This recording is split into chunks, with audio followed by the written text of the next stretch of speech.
A very good morning to all of you. This is Abhilasha Nahata, your new political science teacher. Today we are going to start our new chapter of your Indian Constitution at work, that is chapter number 6, Judiciary. Everybody please open your book, open chapter number 6 of your book.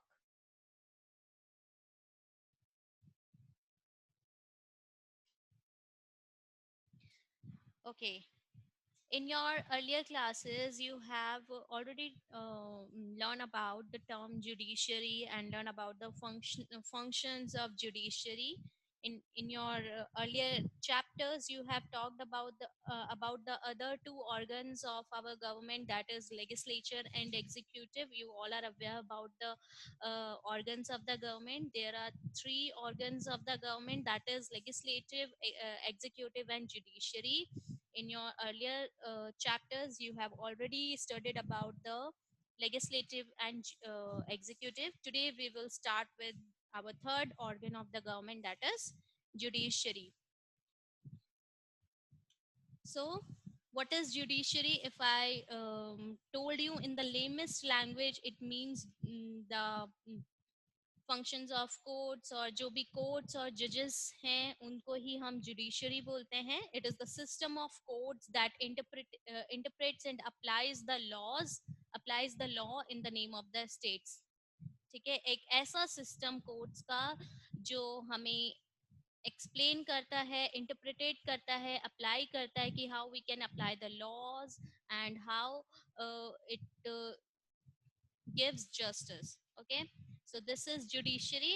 Now in this chapter, before going further, we will have little introduction about this chapter.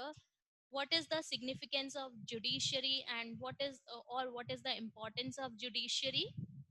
Judiciary acts as an arbitrators in disputes between individuals or private parties. जो judiciary है वो act करता है as an arbitrator. What is the meaning of arbitrator? Arbitrator is a person who is chosen to settle an argument between two people or between two groups, etc. ठीक है, आप ये समझ लीजिए, arbitrator is a judge. Okay, so arbitrators in disputes between individuals or private parties. Judiciary जो है, जो भी इंडिविजुअल्स हैं, प्राइवेट पार्टीज हैं, उनके बीच में जो डिस्प्यूट्स हैं उनको रिजॉल्व करने में हेल्प करता है, उनको डिस्प्यूट्स को रिजॉल्व करवाता है. ठीक है.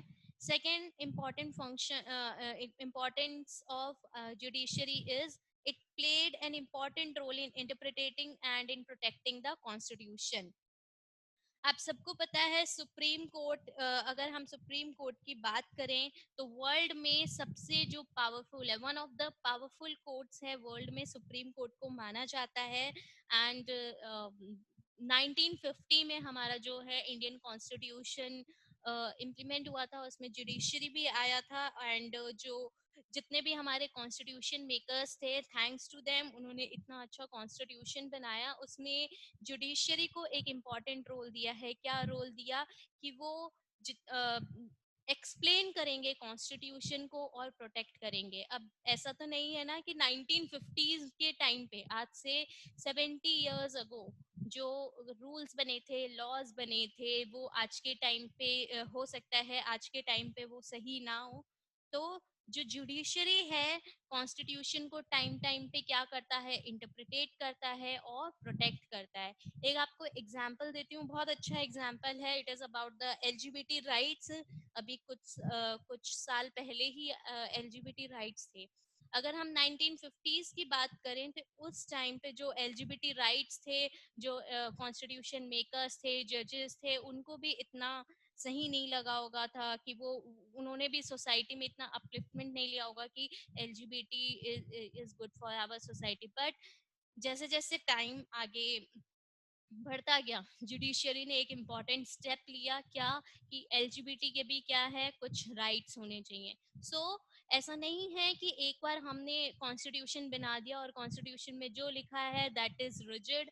नो, हम इसमें अमेंडमेंट्स भी करते हैं और उसमें जुडिशरी जो है बहुत इंपॉर्टेंट रोल प्ले करती है. to interpret the constitution and protect our constitution too. Protecting our rights, next importance of judiciary is it protects our right. आप सबको पता है अपने फंडामेंटल राइट्स, आपका एक चैप्टर है उसमें आपने ऑलरेडी पढ़ा है कि हमारे कुछ बेसिक राइट्स है, फंडामेंटल राइट्स हैं, और वो राइट्स जो हैं हम प्रोटेक्ट करते हैं। ठीक है, फंडामेंटल राइट्स हमें प्रोटेक्ट करते हैं, हमारे राइट्स को प्रोटेक्ट करते हैं। तो जुडिशरी भी जो है हमारे फंडामेंटल राइट्स को हमें क्या करता है, प्रोटेक्ट करके रखता है। So these are just on judiciary खाली जस्टिस के लिए ही नहीं, और भी दूसरी चीजों के लिए भी इम्पोर्टेंस है, और जिसके बारे में अभी हमने पढ़ा कि it act as an arbitrator और it played an important role in interpreting our constitution and it also protects our rights. Now after reading this chapter और स्टडिंग दिस चैप्टर हम क्या क्या समझ पाएंगे, we will able to understand and we able to understand the meaning of independence of judiciary, why it is known as why it is considered as independent institution, independence judiciary के independence क्यों important है, interpreting the constitution, how it interpreted the constitution and how it plays an important role in interpreting the constitution, role क्या है judiciary का constitution में interpret करने का, protecting our rights, how Indian judiciary plays an important role in protecting our rights, relationship between judiciary and parliament, so क्या relation है judiciary और parliament का, and how it able to solve our disputes. So in this chapter basically we are going to talk about talk about why there is a huge need of an independent judiciary, what is independence of judiciary, how we can appoint the judges, how we can remove the judges, and certain types of jurisdictions, etc., etc. We will talk about uh, how, what is the structure of judiciary, and everything about about judiciary in this chapter. So today basically we are going to start with why do we need an independent judiciary. So why do we need an independent judiciary? This term, independent judiciary, what is the meaning of this independent what is the meaning of this term independent judiciary? क्या होता है independent judiciary? Independent means freedom, free, okay. Independence means judiciary जो है it will work impartially, ये किसी पे भी dependent नहीं है, ना ही लेजिस्लेटिव पे ना ही एग्जीक्यूटिव पे, it is an independent body. आप सबने अपनी अर्लियर क्लास में पढ़ा है कि all the organs of the government have certain have their independency, and उनके जो राइट्स हैं तीनों ही ऑर्गन्स के डिफरेंट हैं, और ये तीनों ही चेक रखते हैं एक दूसरे पे, ओके। सो जो जुडिशरी है उसको इंडिपेंडेंट बोला गया है because it is not dependent on other organs of the government, that is executive and legislative.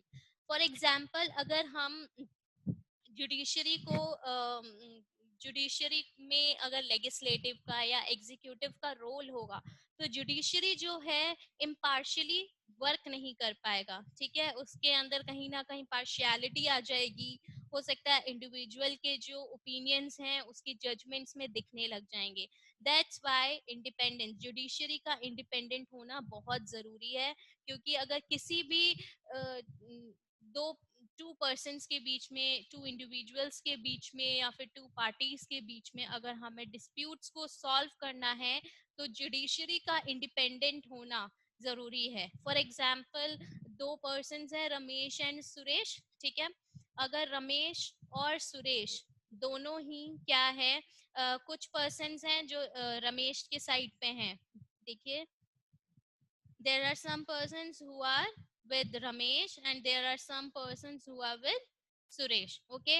अब अगर जज जो है, अपना जो जुडिशरी सिस्टम है, वो भी अगर बोलेगा कि नहीं मैं रमेश के साइड हूँ या फिर सुरेश के साइड हूँ, ठीक है, तो ऐसे काम नहीं चलेगा। और एक दिन जो जज है, अगर सपोज बहुत अच्छे मूड में है, उसने बोला अच्छा ठीक है आज किसी को भी सजा नहीं मिलेगी, पनिशमेंट नहीं मिलेगी, और वो ऐसे ही चला जाता है उनकी कुछ भी बातें सुने बिना, तो this is not a judgment. और एक दिन जज आता है, फॉर एग्जाम्पल आप बोल सकते हो अपने वाइफ से लड़के आ जाता है, और उसने बिना किसी के कुछ व्यूज और ओपिनियन सुने बिना उनको जजमेंट दे दी, तो इसमें क्या होगा, इसमें दोनों ही पनिशमेंट जो है किसी को भी मिल गई तो जस्टिस नहीं मिला।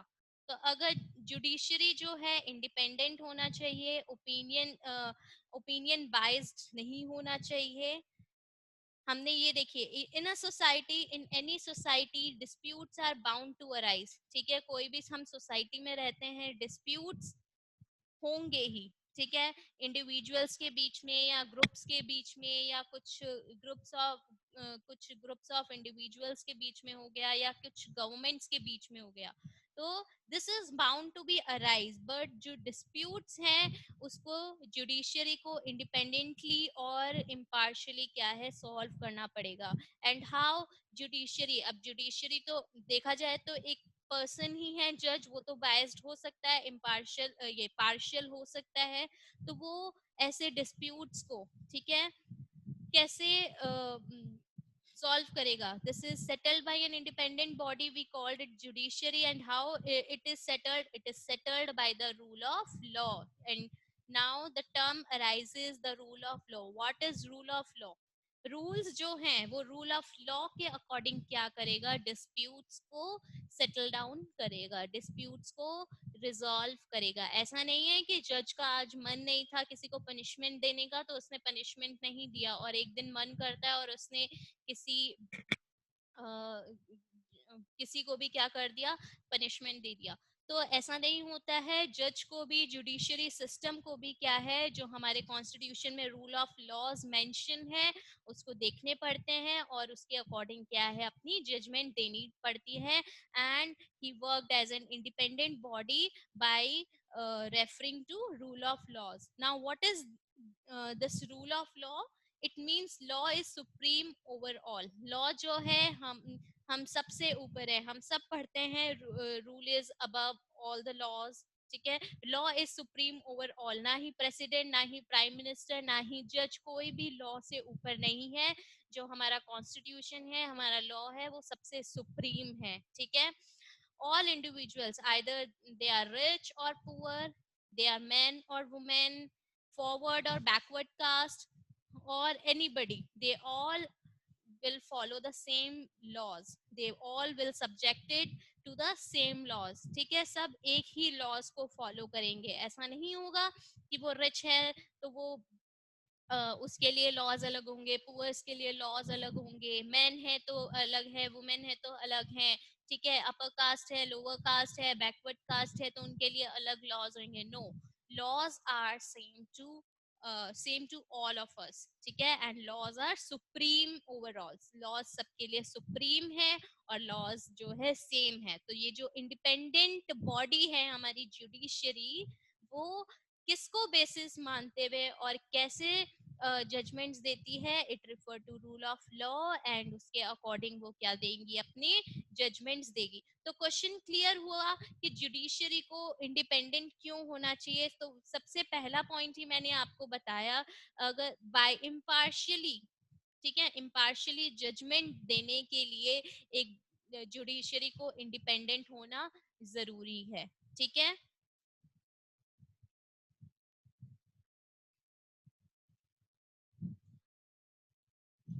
Next, the principal role of the judiciary. तो ये जो जुडिशरी का जो प्रिंसिपल आप रोल पूछते हो, so what is the principal role of the judiciary? The principal role of the judiciary, the main role of the judiciary is to protect rule of law, to protect rule of law which is supreme over all, and ensure supremacy of law, कि वो supremacy जो है law की, हमारे constitution की, हमारे जो rule of laws हैं उसकी उसको प्रोटेक्ट करना, उसको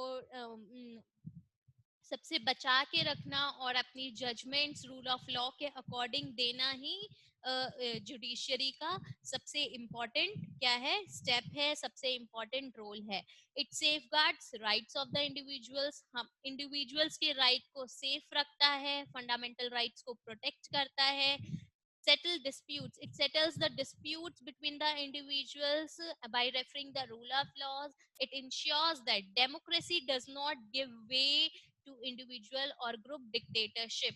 ये इंश्योर करता है हम सब democracy. What is democracy? For the people, by the people and to the people.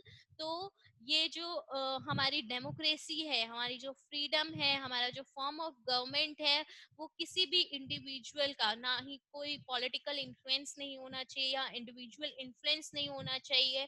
और वो इंश्योर करता है कि कोई डिक्टेटरशिप फॉर्म ना करे. सब इक्वालिटी क्या है, इक्वालिटी को प्रमोट करे. इक्वालिटी और हमारे जो डेमोक्रेटिक ट्रेडिशंस हैं, हमारी जो डेमोक्रेसी है, हमारे जो रूल ऑफ लॉज हैं, उसको प्रोटेक्ट करें, उसको सुप्रीम रखें. This is the main role of our judiciary.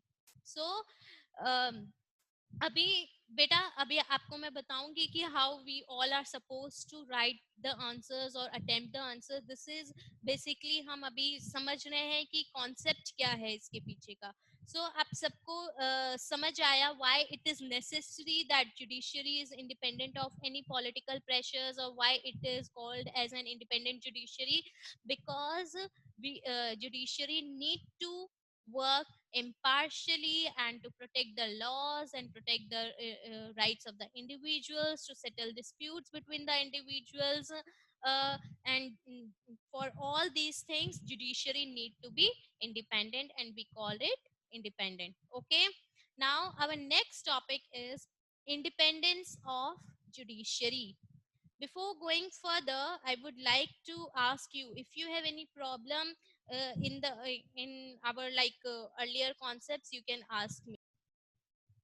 Okay, independence of judiciary. What do you mean by the term independence of the judiciary? So it means executive and legislature, they are the other organs of the government. Executive and legislature should not interfere in the functioning of the judiciary. The other organs of the government, executive and legislature, must not restrain the functioning of the judiciary in such a way that it is unable to do justice. जो executive और legislature body है, ठीक है, organs जो हैं, उनको judiciary के function में इंटरफेयर नहीं करेंगे. ठीक है, सो जिससे कि जुडिशरी जो है जस्टिस ना दे पाए. ठीक है, तो that is independence of judiciary. Second, other organs of the government, again executive and legislature, should not interfere with its decision. For example, एक जज ने डिसीजन दे दिया, ठीक है, उन्होंने जजमेंट दे दी, उसके बाद जो गवर्नमेंट है, जो एग्जीक्यूटिव और लेजिस्लेचर बॉडी है, वो उसमें कोई भी इंटरफेरेंस नहीं देगी उसके डिसीजन में. This is independence of judiciary. Judges must not be able to perform their functions without fear or fear. Judges जो है उनके दिमाग में या फिर ये फियर या फिर नहीं होना चाहिए कि हम अगर ऐसी जजमेंट्स नहीं देंगे तो हम other organs of the government जो है वो मतलब कोई डर के मारे दे रहे हैं या फिर मुझे उसका फेवर करना है इसलिए दे रहे हैं. No, judges must be able to perform their functions impartially without any fear or without giving any kind of favor. So this is basically the meaning of independence of judiciary. Okay, so independence of the judiciary does not imply arbitrariness or absence of accountability. ठीक है, independence of judiciary का मतलब ये नहीं है कि जो जजेस हैं वो अपनी मनमानी कर रहे हैं, वो मिस्चीवियस बिहेव कर रहे हैं, कि कोई भी अकाउंटेबल मतलब अकाउंटेबिलिटी कुछ है ही नहीं. उस अकाउंटेबिलिटी जो है उसकी प्रेजेंस ही नहीं है. नो, जो रूल ऑफ लॉ है उसके अकॉर्डिंग क्या करेंगे, जुडिशरी वर्क ऑन करेगा. ठीक है, independence of judiciary does not imply arbitrariness or absence of accountability. And how as you all know, judiciary is a part of the democratic political structure. Political structure का ही part है, ठीक है. 3 organs of the government है. हमारी country जो है democratic country है, उसका ही एक part है. तो it is therefore accountable to the constitution. ये constitution के लिए accountable होना चाहिए, ठीक है. कॉन्स्टिट्यूशन हु मतलब what do you mean by the term, किसके लिए अकाउंटेबल होना चाहिए. कॉन्स्टिट्यूशन मतलब we the people of India. That is in the constitution, in the very first of the first page of the constitution, that is known by the term preamble. वहां पे जो very first line है उसमें यही लिखा हुआ है, we the people of India. So it is accountable to the constitution. It means accountable to the people of India, to the democratic tradition. What are the democratic traditions? That is impartiality, equality, justice, freedom. ये सारे जो basic essence हैं, ये सारे आपके democratic traditions हैं, उनके लिए accountable हो. And to the people of the country, country के लिए, हमारे कंट्री के लिए, कंट्री के लोगों के लिए अकाउंटेबल होनी चाहिए. to the accountable to the rule of the countries, to the constitution. Okay, as you all know, constitution is superior to superior to all. Constitution, it is a book of laws. Okay, now how can the independence of judiciary be provided and protected? Question arises, how we can give, how we ensure that independence of judiciary is provided, judiciary be provided and protected. ये protected है कि नहीं है? So there are number of measures given in the Indian constitution. What are these? The legislature is not involved in the process of judges. Appointment जो है जजेस की, उसमें लेजिस्लेचर का जो इन्वॉल्वमेंट है 0% होगा. लेजिस्लेचर कोई भी रोल प्ले नहीं करेगा in the appointment, in the process of appointment of जजेस. ठीक है. Thus it was believed that party politics would not play a role in the process of appointment of judges. ऐसा नहीं है कि कांग्रेस की पार्टी आ रही है तो कांग्रेस की पार्टी के टाइम पे जो उस टाइम पे जो प्राइम मिनिस्टर है या जो भी उसके मेंबर्स हैं, उनको जो पसंद आया उन्होंने उसको सुप्रीम कोर्ट का जज बना दिया या चीफ जस्टिस बना दिया. या बीजेपी की गवर्नमेंट आ गई या आम आदमी की गवर्नमेंट आ गई तो उन्होंने अपने अकॉर्डिंग जजेस लगा दिया. नो, लेजिस्लेचर कोई भी रोल प्ले नहीं करेगी जजेस को अपॉइंट करने में. जजेस को अपॉइंट करने का जो प्रोसेस है उसमें उनका 0% क्या है, इन्वॉल्वमेंट होगा. और पार्टी पॉलिटिक्स का कोई भी रोल नहीं होना चाहिए जजेस को अपॉइंट करने के लिए. So question arises, who can be appointed as judges?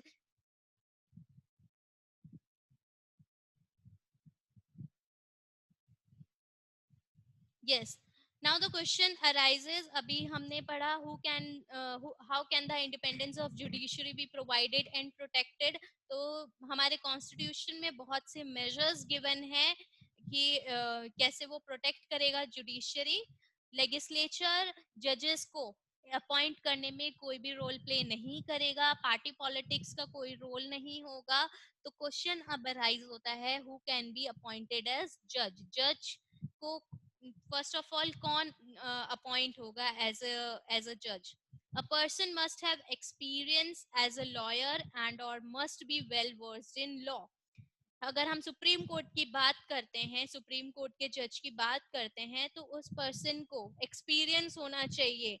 In experience 5 years of high court जज, चाहे वो हाई कोर्ट किसी भी स्टेट का हो या फिर डिफरेंट डिफरेंट स्टेट्स का हो, कॉन्टिन्यूटी में 5 years का एक्सपीरियंस होना चाहिए एज अ जज.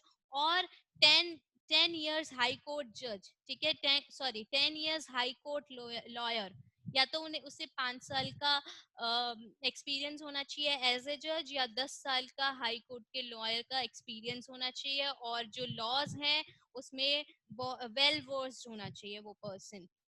Political opinions of the persons or his her political loyalty should not be the criteria for appointments of to judiciary. Political opinions या फिर कोई भी XYZ पार्टी के लिए वो वर्क कर रहा है या उनकी लॉयलिटी के लिए, ये कोई भी क्राइटेरिया नहीं होना चाहिए कि मैं इस पार्टी के साथ में हूँ, ये पार्टी अभी मेजोरिटी में है, रूलिंग पार्टी है, तो ये पार्टी मुझे एज अ जज क्या कर देगी, अपॉइंट कर देगी। नो, ये कोई भी क्राइटेरिया नहीं होना चाहिए। बेसिक जो क्राइटेरिया है वो है experience as a lawyer, and secondly कोई भी पॉलिटिकल ओपिनियन नहीं होना चाहिए। ओके, हाँ। Now next, powers and features of judiciary. We will continue this topic in our next class. Today we have discussed about the little bit introduction of judiciary, and we have discussed about the independent, why there is a need to be an independent judiciary, and the meaning of the term independence of judiciary. Please do read the chapter, uh, and if you face any difficulty or if you have any doubt regarding today's topic, you can ask me in my next class. Thank you everybody for joining the class.